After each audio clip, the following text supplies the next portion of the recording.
A toast to the hunters from your friends at Grain Belt. May the mornings be clear and the fresh air be crisp. May you find solace in the silence. May the stillness settle your soul. May your long shots stay true. May your heart roam free. May you find what you seek in the fields you stalk. May your call to the wild be answered, and at the end of the day, may you share in the thrill of the hunt with your friends. So here's to the 8-pointers and the 12-ouncers. Here's to you and to your thirst for adventure. Bring Grain Belt to the outdoors with our limited edition premium hunting season pack. This season, enter to win a hunting trip for 2 to Brown's Hunting Lodge, wherever you can find premium 12 and 24-pack cans. For more information, visit our website at grainbelt.com/hunting-trip.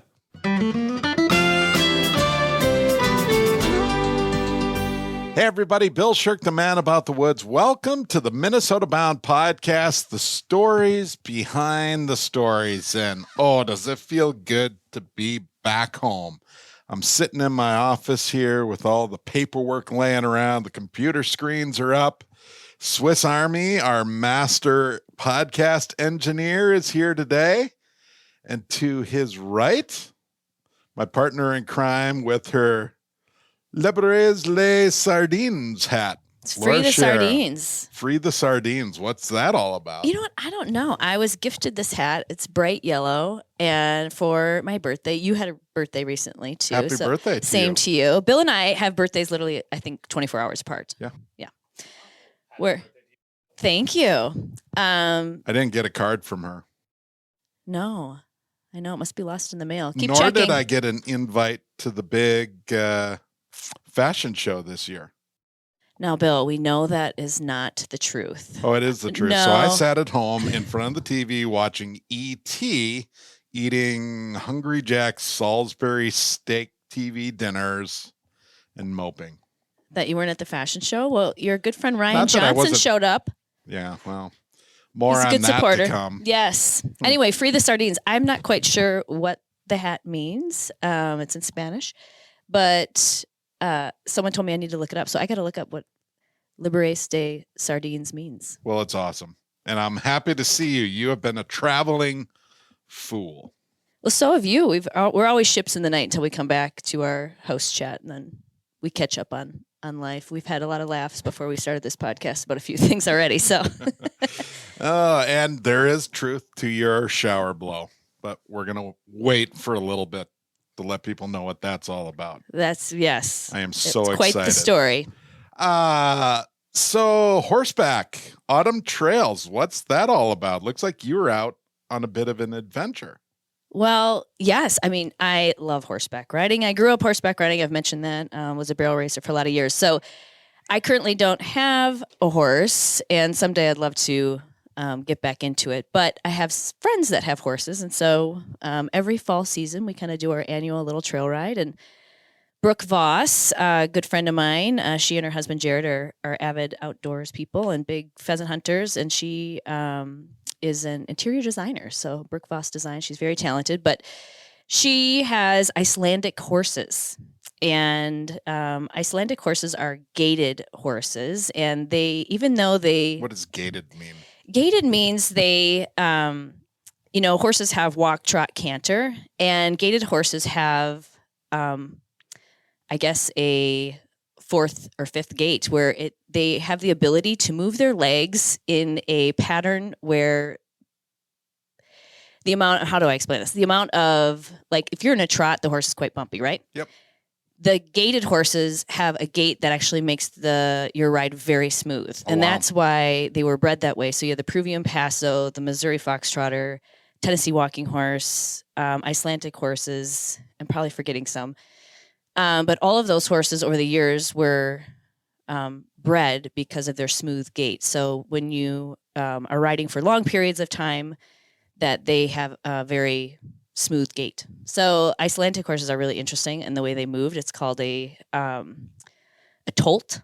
So they have trot, but they also have a tolt. And they can move really fast when tolting. So it's almost like they have these little blender legs, how they move their legs. And you are not bouncing at all. It's super smooth. So that's why they've grown in popularity. I don't even know you anymore. Well, how do you know all this? Well, as a child, I was a little bit of a nerd with the encyclopedia when it came to like dog breeds and horse stuff. And I just love learning about, I don't know, different breeds of dogs and horses and all the uniqueness that each of them brings to, and why. Like, why were these horses bred all those years ago? For what reason? And same with dog breeds. I mean, all of them have such a history of what they were originally bred for, typically for some sort of work or service or companionship. But horses are no different. They all had a job, and that's how all these different breeds came about. But the Icelandic horses are a little unique because you don't see many of them around. I still think a lot of them are imported from Iceland.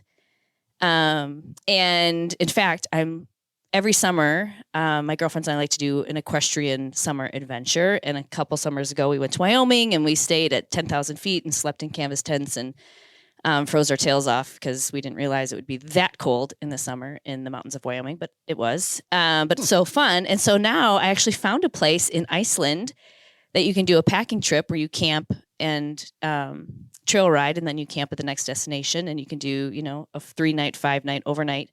And their herd, I think, is like 90 deep of Icelandic horses, and they take people on these tours. Actually, they have U.S. horses there. Over there, yes, instead of the Icelandic version.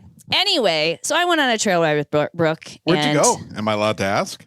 She lives over out by you, actually. Awesome. She, I don't want to give her exact location, but over by the polo fields. Yeah. Do you know where that is? Where they practice all the polo? I do. Okay. So she's over there, and there is a 250 some acres that is groomed specifically for trail riding and horses. And I think they do some quote unquote fox hunts where they have the hounds and the horses, and they run all these trails. So we were back in there on a beautiful fall day. So small world. All my hockey buddies are the guys doing the polo grounds. Oh, really? Yeah, right over there. Different story for a different time. Good. Leaves down or still on the trees? A lot of leaves are down, a lot of crunching noises from the horses' hooves, which was really cool. But also, it was kind of like the slow snowfall of golden leaves back there. Pretty cool. So I think we're almost post-peak of color around here. As you can look out the window, it's looking a little gray, but it was a beautiful day.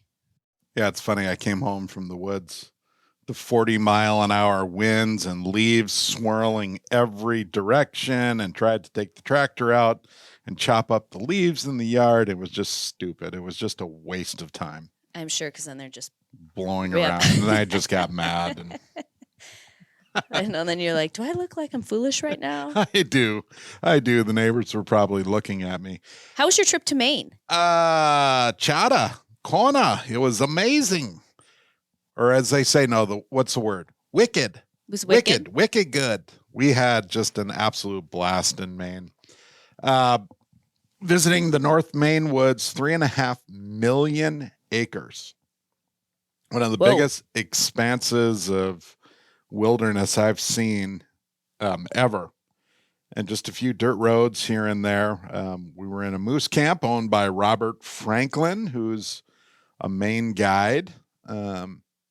And the first week of October, the rut shuts down the moose hunting, or the state shuts down moose hunting because the rut is at its peak. And they say it's too easy to hunt moose right now. So take a break. Wow. Let them chill out a little bit. So they turn it into their bird camp. So we hung out and chased woodcock and grouse. Was so much fun. But, the Maine woods, keep in mind where we were, there was one point where we could go 80 miles this direction to hunt wilderness, or 80 miles that direction. And it's all this weird gravel, the roads there. So they had warned us and said, you better come with 10-ply tires. And you're like, well, let's see what Hertz will give us. I was going to say, how do you find that at the rental car? So we're in our little Kia SUV, which, by the way, was the absolute biggest vehicle available at Presque Isle International Airport. Amazing. Which is, that airport is the size of this office. It's tiny. So anyhow, the last day, photojournalist Aaron Ochtenberg and I want to drive a couple hours down the trails through the woods, because there's a spot where Canada ran a rail line and dumped a bunch of locomotives in the North Maine woods and just ditched them. Oh, wow. Did you find those? So no, because we're looking at our map. We're following a very, spidery trail of roads to go south. And again, it's like 40 miles on 2 rut gravel trails through the woods. And all of a sudden, the Kia beeps at me. Boom! And it's a little tire thing on the dash. No. I know where this And I is going. see 36, 32. 35, 34, 33, 32. So we pull over. My satellite transmitter won't get a signal out. I mean, that's how remote this stuff is. So I had done a little prep, the Boy Scout in me. I had a tire repair kit with plugs. I also had the cans of, fix a flat. So we had a rock, honest to God, about the size of a, like chapstick container stuck in the tire, pulled that out, used a bunch of patches to fill the gap, used the can, filled it up. It looked like it was holding pressure, but we couldn't get pressure back up enough to use the tire. Oh, no. So those cans don't work. PSA announcement. Yes. So we put the donut on. So here we are limping around way back in the middle of nowhere with this little silly toy tire. But we knew of a ranger house back in the bush. And we crept around and we actually found the warden, who, of course, checked the vehicle, checked all our licenses, all that stuff. We were good. We were kosher. And then took us back to his place, and he had an air pump. The original patch worked. So we put the original tire back on and limped our way out of the North Main woods and hit asphalt and went, thank goodness. Oh, my gosh. So this ranger is, how many months out of the year is he spending alone out in this ranger house? Interesting guy. No, he's there year round. Wow. Interesting guy. I think he said it was from Colorado or Montana. I don't remember which, but had taken duty out there. And it is like northern Minnesota. It's a lot like the Boundary Waters with gravel trails and a little more topography. But just an amazing trip. Just make sure when you go, you've got 10 ply tires. Yeah. I mean, how would you even do that if you need a rental car? You can't. It's impossible. You can't. There's nothing. You need a Polaris Ranger side by side. Yes. And, the logging trucks are going. The bird numbers, again, were phenomenal. Moose sign there is like deer sign here in Minnesota. There are moose everywhere. Did you see any? There. Of course, we did not. I know. It's like Murphy's Law because But- there's a camera around. That's why. And, we went and walked every trail, every bit of woods we walked for birds, moose sign. You could see the cows. You could see the bulls. The sign was everywhere. It's kind of crazy. So Isn't that interesting? a fun trip. And then we get back home and here we are. All right. I want to ask you about this curious little moment in your life, which includes something called a shower blow.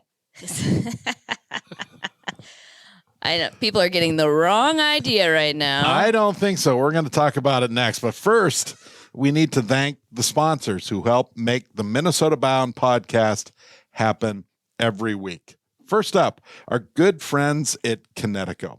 You already know how much my family loves Connecticut water. We have it in our home, and just this summer added Connecticut water at the cabin. What a difference. For as long as I can remember, we've dealt with that darn sour cabin water. That stinky, foul well water. After a really painless 4-hour installation, we now have Connecticut soft water and also Connecticut's K5 drinking system. No more bottled water to try and make coffee in the morning. It's great drinking water right out of the K5 tap. Our laundry no longer smells funny, and Connecticut water cleaned up our showers and dishes. The world's most efficient, worry-free water system. Visit Connecticut.com to find a dealer near you and join the Connecticut family. Also, a big shout out to the Minnesota Propane Association. Did you know that a propane gas furnace lifespan averages 20 years while electric heat pumps only last about 14 years? And propane furnaces work in all temperatures while delivering warm and consistent heat in your home. Why buy 2 heating systems when propane furnace can do it all? Lasts longer, works better, and costs less. These things and more are being done today with propane, the right energy right now. We'd also like to thank our friends at Hewitt Docks. Hewitt Docks, Lifts, and Pontoon Legs began in a small south-central Minnesota town with a mission to make dock install and removal easier by inventing the Roll-A-Dock. Well, now the company has evolved to provide everything you might need to improve your lake time. In addition to the classic Roll-A-Dock or the new Ultra Dock system, Hewitt offers all-terrain staircases, gangways, canopies, and lifts, along with any accessory you might need. Celebrate 50 years of business with us. Go to HewittRad.com to enter for a chance to win a free dock and monthly prizes. Hewitt Docks, Lifts, and Pontoon Legs. Work hard, play harder. You deserve a Hewitt. Okay. Laura Schara and I find ourselves in the same room, which is very rare for us with our travel and television production schedules. It is rare. People are so excited to hear about you and this thing called a shower blow. Well, we should call up your friend Ryan Johnson. I was out bass fishing with him the other week, and we were doing a little segment on getting started topwater bass fishing. And that's one of the segments that we do on Minnesota Bound is we introduce people to all sorts of things you can do in the outdoors. And if you haven't done it before, here's how you get started. Yeah. Obviously, Ryan and myself, we've been topwater bass fishing before, but we were going over some of the lures that are available to use for topwater bass fishing and some of his favorites. And there is a lure that, from my understanding, what Ryan had said, is made in Japan, but the translation from Japanese to English is the lure is called a shower blow. And I've not seen these in retail stores. I don't know if they are sold in retail stores. They are absolutely coveted and darn near impossible to find. That's what I've heard. And he did send me home with a pink lure. You're such a jerk. And I know you're really jealous about that because I don't know if he's gifted you any of these before, but that is what the shower blow is called. It is a lure. And that's it. We didn't use it because we were using frogs. Exactly, because they're too precious to even put in the water. I mean, that's how ridiculous these things are. Really? I mean, we're supposed to frame them as art? Yeah. It is a pretty lure, I'll say that. At one point, Ryan, let's clarify who Ryan is. Good friend of mine, good friend of yours, one of the best bass anglers in the state of Minnesota. Yes, he's very good. Knows his spots so well, but he hoarded these shower blows. There was a window where they became available for like a day, and he just purchased dozens. Well, he has a whole tackle box full. What a jerk. And I have begged him for a shower blow. I don't care what color. If it's pink, I'd take it. But guess what? Nope. Brick wall. You show up for a couple hours and just, oh, hi, Laura. So smitten. I was laughing at this lure, and he's like, you know what? You can have that. And I was like, thank you. Bill's going to be so jelly. Nothing new with that. Fishing with Ryan, though, you're right. It's a total treat. He was, of course, crushing me with landing bass in the boat. He's very good at what he does and also very good at landing bass on top water. I, on the other hand, which I think is a mistake of many or a learning lesson of many is, and you've mentioned this before because we've talked about it, but like I try to set the hook way too soon. Everyone does. Yes. That is the difference between success and perceived failure, right? Yes. And he gave me the greatest tip is that you have to say, there's one before you set the hook. After it splashes, there's one, and then give it the vinegar. Yes. And I still wasn't giving the vinegar either. So I was dropping the ball in that too because I wasn't setting the hook hard enough. But then, so he was like, I think 7 bass into my 0 because I kept missing strikes. He said it was closer to 20. But, did he really? But keep going. Ryan, exaggeration. Maybe it was like 10-0. I don't know. But who's keeping track at that point? Did you trade fishing rods at one point? We did. So we were using frogs. And he had, I had the green frog and he had the white frog. And I was like, Ryan, I think it might be the white frog. I couldn't handle that I was behind by so many bass. He's like, okay, why don't you try this one? And of course, I missed a couple more strikes. But once I got it down, I landed to date for me my personal record for largest bass caught, which I was so excited. I It could was an barely absolute talk. monster. Talk about the moment. Like, what happened? You're just casting. I was casting and I said, there's one. And, it exploded. I said, there's one. And I set the hook as hard as I could. And I don't even know how. Well, actually, I do. I think I know what happened. The drag on it, all of a sudden, I had Was zero drag. Completely loose. It was Somehow gone. you had loosened it entirely. You know how I loosened it? I don't. I do. From the fish before that I had landed a smaller bass before that, my hair, being that it's rather long, got stuck in the reel, in the drag. But I kept reeling because I didn't want to lose the bass, the one before the big one. So literally, that's what loosened my drag, and I had no idea. It was my hair. And so when the drag was loose, I literally am like reeling. I have nothing. It's like I'm reeling air at this point. And I was like, Ryan, the drag, we got to help me. And I just kept reeling as fast as I could to make sure the line didn't get slack. And he's coming over and like trying to tighten the drag. And then it was a miracle that I landed this thing. It was such a gift. I'll say that because there was a lot of things that went wrong that I could have easily lost it. But yeah, when we got it in the boat, I know it's like I lost my ability to speak English too. I all of a sudden I was saying things backwards, speaking in tongues. I don't know what happened. I was like, but yeah, so I was so excited, and we took a couple pictures and we put them all back in the water. So they're still swimming. He swore me to secrecy though where we were. So don't even ask. It's okay because I know. I know you know, but he was like, I know can't tell you anybody. know I know. Yes. He has all kinds of secret spots. And that's what's fun about this state, right? Not everything is like Minnetonka. There are still little hidden oases where you can go and just have the best day of fishing in your life. And you had one of those moments. We did. How big? We only weighed it. I did not measure it. But I think it was 6.1 pounds. Yeah. Largemouth. Yeah. It was a great moment. That's a fish and of I'm a sure lifetime. people have caught bigger bass than that, but for me, I was really around excited. here. That is That's what I heard. darn near as big as they get. That's somebody on exciting. Facebook said they caught a 7-pounder in Minnesota. People on Facebook say all sorts That's of true. things. I was Laura. like, are you sure Laura, about that? You of all people should know. That is true. The internet is a mess. Yes. With the comments. Yeah. Well, But it was a fun day. Congrats. And the best part, it's all on video. It's all on camera. Yes. I'm sure my ecstatic moments and also my heartbreak when I was missing bass left and right before that. I can only picture what that moment is like. Is the drag is loose, fish is there, you're scrimming at each other. Ryan's stressed out because he wants you to catch. So yeah, awesome. And he is funny. He has a funny sense of humor, Ryan. So he's fun to. Yeah, he's something else. He's a real treat. How long have you guys known each other?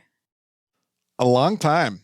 And I will tell you a funny story about Ryan. First off, he played hockey at St. Cloud State, was one of the best defensemen in all of college hockey. Oh, I did not know that. I don't think he'll mind me telling this story, but he fell out of a tree stand deer hunting. And that essentially ended his hockey career. So he and I have gotten to know each other, and we enjoy fishing, and we still play hockey together and fish a lot. And for as much as we do, I still don't own a shower blow. Well, maybe not. Give him your wish list for the holidays. I don't want he it. might Nope. send one over. I don't care. It's not a Rapala, so I don't care. It's true. Any That is questions? True. Well, we'll see. I'll talk to Ryan to see if we can maybe change that so you have one in your tackle box. A wonderful, salty human being. If he was here, I'd hug him right now. He's a real estate agent too. I feel like we should give him the shout out just in case anybody's looking for, He is a real estate agent. That's what he does. He's very successful at that. And he is the real #1 real estate agent in Minnesota. Doesn't need a billboard to say that. Awesome. So anyhow, there you go. let's take a break. And then I want to get back to a special can't miss destination for people here in I Minnesota. don't even know what that is. What's pretty exciting, All right. and it's coming up. Bill Sherck here, along with my co-host and partner in crime, Laura Schara. You are listening to the Minnesota Bound podcast, The Stories Behind the Stories. Minnesota History Center, presenting Sherlock Holmes, the exhibition. Opening October 20th.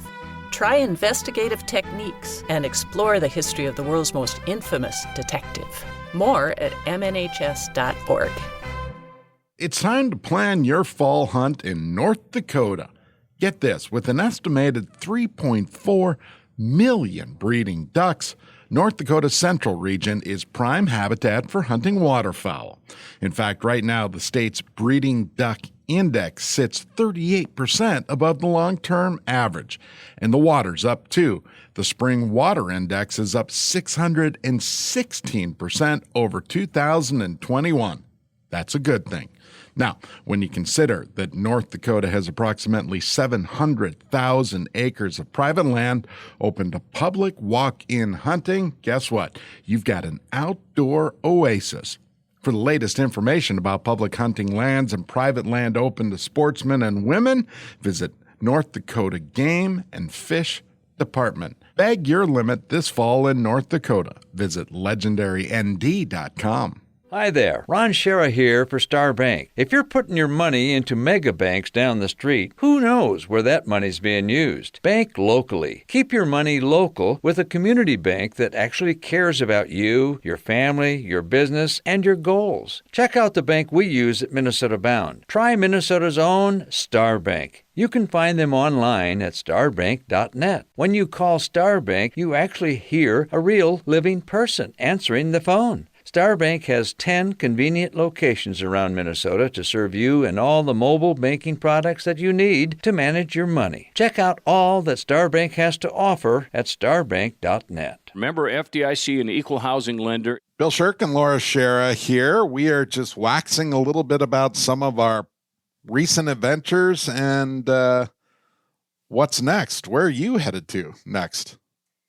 Well, a lot of my stories are staying here in the state of Minnesota, which is great. I am meeting up with a group called Legendary Longtails. They are an all-women's chapter of Pheasants Forever, and they are doing a big event coming up on November 19th, which is a Saturday at Wings North. Anybody's invited if you have experience pheasant hunting or not. Men and women are invited, and they will be there for the day teaching people how to pheasant hunt. Awesome. Yeah. So we'll be filming that for Minnesota Bound and also doing another story on the Deutsch Langhaar dog. Are you familiar with this breed of dog? It is a German versatile hunting dog, and they are a beautiful breed.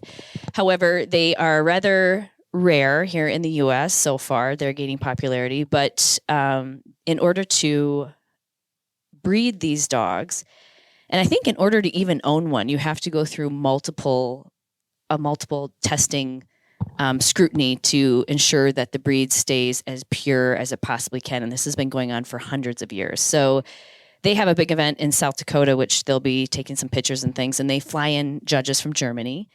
And we're going to get together with a group of Deutsch Langhaar hunters here in Minnesota and do a story on the uniqueness of this breed and the qualifications you need to have as a upland bird hunter to even own one, but let alone if you want to get into the breeding of these dogs, it's very scrutinized. Or else you will go to doggy jail. Exactly. Other than that, you're going to go in the doghouse. So, so a couple of those stories coming up. And for me personally, I'm looking at doing a bird hunting trip in Oregon. It's an all women's weekend in February. So more to come on that. I haven't fleshed out those details yet, but as Greg Brown sings, down the Willamette, damn it, which is the Willamette Valley, which is where pheasants were first introduced in the United States. Really? I didn't know that. They were released there initially, I think 12 birds, and guess what? They stuck. They did. Why were they released originally? Do we know that? Well, here we go. Little bird history. So the Europeans kept bringing them over, and often it was the wives would put a little wood, case on a ship with the husbands because they had these pretty birds they wanted to bring with them. So they actually introduced them in the 13 colonies for years, and they just never stuck. But this judge, and his name escapes me right now, they shipped over to Oregon and released them in the Willamette. And because of the habitat there, they just Flourished. And literally it was years. It didn't take long for them to spread across the United States. Very Yeah. cool. And the old fairs, like in South Dakota, at the state fairs, they had booths set up, like informational booths, because here were these weird birds popping up, and at the fairs they would explain to people what they were all about. Look at that. Some pheasant trivia for you today. Hey, I don't That's know pretty horses, good. but I do know. Well, I didn't know that, so you taught me something new today. I Yeah, like that. very, very interesting. So good luck in Oregon. It's always fascinating when, like I said, the history of why people decided to introduce certain breeds of animals or species to the U.S. or why they even developed them in the first place. Like I find that really interesting. And pheasants, the way it sounds, people release them for years and years and years and years, and they never took. Really? But finally, there, pow. And I'm here sure it we was a are. habitat thing, right? Yeah. Good weather and the right habitat, and they had a chance to reproduce, and then boom, boom, boom. Very cool. How about you? What do you have going on this fall? Oh, gosh. Can I just be at home for a I couple know of days? you've been on the road for sure. Just back from the winter camping symposium. We set up a fall camp in the woods. The weather was wonderful. The old joke is it's kind of a niche group, and weirdos, wool, and wood smoke. So the Sherck boys were with me. Katie had a weekend off Nice. without us, and we set up the tent and put the wood stoves in and just relaxed and looked at a bunch of outdoor gear and played catch with the football. And yeah, And where does this take place? it was good. Takes place up Sturgeon Lake, which is about 2/3 the way up to Duluth from the Twin Cities. And it was quite a crowd this year. I bet they had a record number of folks attend, and people come from all over the place. And is it- Illinois, Nebraska, Wow. all over. And is it kind of a teaching environment too, to teach people best practices for winter camping? Very much so. Bushcrafting is kind of cool these sure. days. Yes. Knife work, saws, knots, fire starting, not with Bic lighters, but by other means, more traditional means, all that stuff. And people are just really enjoying that. So Winter Camping Symposium gives people a chance to learn some of those skills. There are classes where they can make snowshoes, your own polk sled, pulling sled for snow. A lot of shelter stuff. The Sherck boys, it's funny, on Saturday afternoon, they do what they call the tent tour. So you've got 100 people walking around with cocktails and beers, looking at all these different winter tents and that's shelters. And it was kind of fun. The Sherck boys got to show off their COVID shelter. The little story, I'm sure everyone's heard it before, but when COVID hit, all the kids were sent home, no school. So the Sherck boys set up our teepee to stay outdoors. And our good friend Dan Cook of Cook Custom Sewing fame said, "Hey boys, I've got a horse trade for you. You design the tent, I will sew it for you." And the Wow. boy said, "Okay, we'll good teach trade. you then how to fly fish." So anyhow, they get this wall tent, the Sil Nylon high-tech wall tent from Dan Cook, which they set up, and they stayed during COVID 147 nights out. And so a lot of people kind of followed the journey online with the social media and all that. So they all wanted to see this actual shelter. It looks like it's 30 years old, right? Because of what winters and weather. And, we set it Sure. up the next fall too. So it had a lot more than 147 nights. But yeah, they got to show that off to the crowd That's a little cool. bit. And it was kind of a proud dad moment. Of course. When they were done explaining it, they got a big round of applause from everyone. Awesome. So COVID in some way had a positive impact and created new memories for the boys. That's very cool. Yeah, that's winter camping is, it's a unique experience. And I have to thank you for setting up some, we're just shooting wraps in the middle of winter and it's freezing out. And I personally am kind of a freeze baby, I guess, where I can get cold real quick. But you set up I think it was your teepee that you had there with the wood stove, and how warm it was just from those two things. It was awesome. 2 days from now, we will be shooting our Yes, we are. early winter Minnesota bound show wraps or introductions. And guess what? I will be setting up the new winter Love it. tent with the new stove as a background. So Perfect. you'll enjoy that. Snow Trekker tent and 4-dog, little dog stove. So cool. And You'll you're enjoy talking about master fire starter, and if anybody's a master fire starter, it is you. Every time, when we shoot wraps and it's cold out and we build a fire because, one, it looks really pretty on TV. Yeah. Two, it keeps you warm, so we love that. But Bill is the master at setting up the most picturesque fire, and I know you're probably going to thank your Boy Scout skills for that, but I think there's another skill that comes with it. I don't know what it is, or some artistic thing that you have going on, where I was like, if Bill ever needs and wants to just do something completely different, you could work in Hollywood as the master fire set starter for movies, for like Western movies or whatever, because your fires are literally always look perfect. All right. In all seriousness, though, we do have another destination coming up. I'm going out pheasant hunting next week, which is going to be a lot of fun. It's a great time of year to be hunting. But then we come back and we are headed to Split Rock Lighthouse, Oh, yes. November 10th. What's happening there? Any idea what the significance of November 10th is? And Brandon, engineer, you are not allowed to type in and find your answer. Either of you know? No, was there some sort of crash that happened with the ship long ago on November 10th? Yes. The Edmund Fitzgerald went down on November 10th. Yes. So every year, Split Rock has a small ceremony right at sunset. And they ring the bell 29 times for each member of the crew that was lost that night.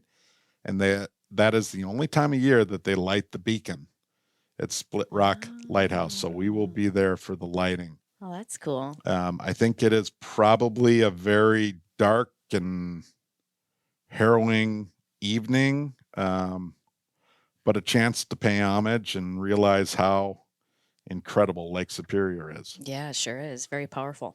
We are actually going to talk to one of the family members of the porter who was lost on the Fitzgerald that night. So should be a very, very interesting story. What year was that the Fitzgerald went down? Do we know? I don't remember offhand. It's the 47th anniversary of that. So I was Okay. going to say the 70s. Brandon, you're allowed to look it up. 1975. Yeah. 75. So, 45 years. Yeah. And, in recent history, it's really not that long ago. No, it's not. And you think about a massive ship just disappearing. It just disappeared. So do we know how it shipwrecked today? Do You'll we have to listen to Gordon Lightfoot sing a guess. song. There are all kinds of theories about Is there what a ghost? happened. So, yeah, kind of an interesting story. So, but it is also one of the busiest days of the year. It's Split Rock Lighthouse. Apparently, a lot of people always go up to see the lighting of the beacon. So if you have interest in a North Shore trip outside of tourism season, it's a really, really interesting destination. Yeah, some history for So. sure. That's very cool. There you go. Well, it sure is good to see you. It's good to see you. Get clothes washed, get suitcases packed back up. Good luck this hunting season. I hope you have some Thank success you. and I you're appreciate- safe. I appreciate that. Same to you. And I'm going to look up Liberate the Sardines. Yes, and you're going to get yourself a new lure or two in your tackle box. Oh, You should just manifest that for the year 2023. I think you and I have a deal brewing. So there you go. Thanks to Laura Schara. I'm Bill Sherck, the man about the woods. We appreciate you listening today to the Minnesota Bound podcast, the stories behind the stories. You know, I want to thank all the great sponsors who help make this podcast happen every week. Of course, it is presented by Connecticut Water Treatment Systems. We'd also like to thank the Minnesota Historical Society, the Minnesota Propane Association, Star Bank, Hewitt Docks, and North Dakota Tourism. Until next week, Laura, what do we always say? Don't forget to introduce a kid to the great outdoors.